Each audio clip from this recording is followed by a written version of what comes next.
It's Wednesday, November 1st, 2023. Let's talk about the news. From Axios, scientists return rescued corals to sea after deadly Florida heat wave. Marine scientists in Florida have started returning about 5,000 coral rescued from rapidly heating coastal waters back to reef areas, capping an extreme conservation effort meant to help local reefs maintain their genetic diversity. Reefs in this area are vital to oceanic ecosystems, providing shelter for something like 25% of all ocean animals, and a recent wave of die-off events sparked concerns that these creatures, which can only survive in a narrow temperature range, might be killed en masse by warm water fluctuations, and that could in turn lead to a die-off throughout these ecosystems. Moving coral to safety on land is not considered to be a long-term solution to these sorts of warming events, but it may have to be repeated in the short term, as it's thought that this effort might have prevented the extinction of at least some of the species that are now being returned to their natural habitat.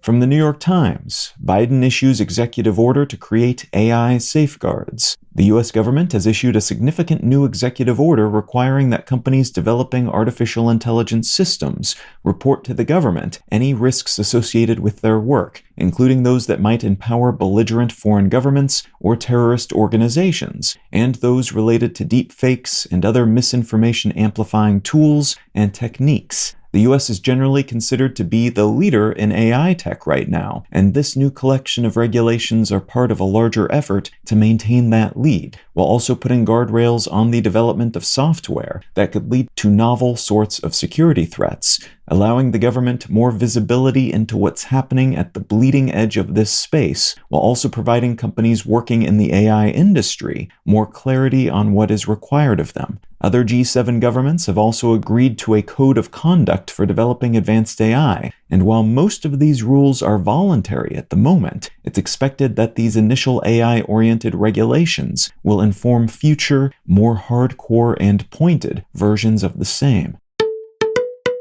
And from France 24, a record 6.9 million people are internally displaced in the Democratic Republic of Congo. On Monday, the United Nations International Organization for Migration said that the conflict between the Democratic Republic of Congo's government and M23 rebels has internally displaced about 6.9 million people, the highest ever recorded number. Most of these internally displaced people, which means they're homeless within their own nation's borders, are homeless because they are fleeing the violence, including kidnappings, torture, sexual violence, and murders associated with this conflict between the government and a group that originally formed about a decade ago, but which launched a more earnest offensive in 2022. More than 2/3 of these internally displaced people are living with host families, and that aforementioned UN agency has said that it's only received $37 million of the $100 million it requested for its operations in the DRC, which has made meeting the basic needs of these displaced people difficult and further damaged the UN's reputation in a country where it has already been accused of failing to curb escalating violence and has been asked by the government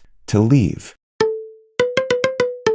If you're finding some value in One Sentence News, consider leaving a quick review wherever you get your podcasts and/or sharing the show with a friend. You can find out more about this show or subscribe to the email version at onesentencenews.com. And you can support this and other related projects, like the Let's Know Things and Brain Lenses podcasts at understandery.com.